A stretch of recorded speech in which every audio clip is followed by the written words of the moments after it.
নমস্কার বন্ধু, তো আমি সামিয়া। তোমার সবাই কেমন আছো? আশা করি তোমার সবাই খুব খুব ভালো আছো। তো আমিও ভালো আছি এই গরমে।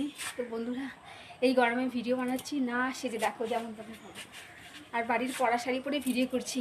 তো আমার এইরকম ভিডিও তোমাদের কেমন লাগে অবশ্যই কমেন্টে জানাবে। আর আমার সেজে গুজে ভিডিও করতে ভালো লাগে না, বিশেষ করে এই গরমে। তো বন্ধুরা, আমার পিছনে দেখতে পাচ্ছ একটা জিনিস দেখাচ্ছি, দাঁড়াও। তোমরা শুধু দেখো, মানে গাছে এত পরিমাণে ফুল হয়েছে, কি বলবো। এই গাছে এত পরিমাণে ফুল হয়েছে, সাদাই সাদা। সকালবেলা উঠে কি যে ভালো লাগে, বিশেষ করে রাত্রিবেলাও দেখতে ভালো লাগে। আর রাত্রেবেলায় তো বিশেষ করে সাদা ফুলগুলো পড়ে না। তো দেখো, আমি তোমাদের আরও একটা জিনিস দেখাচ্ছি।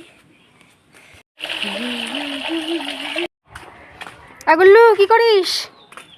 বন্ধুরা, এখানে কুমড়ো গাছের চারা হয়েছে, দেখেছো কত সুন্দর? প্রত্যেক দিন জল দিচ্ছি, এই সবে বসালাম, 4-5 দিনে উঠে গেছে কুমড়ো গাছের চারাটা। কি বলবো।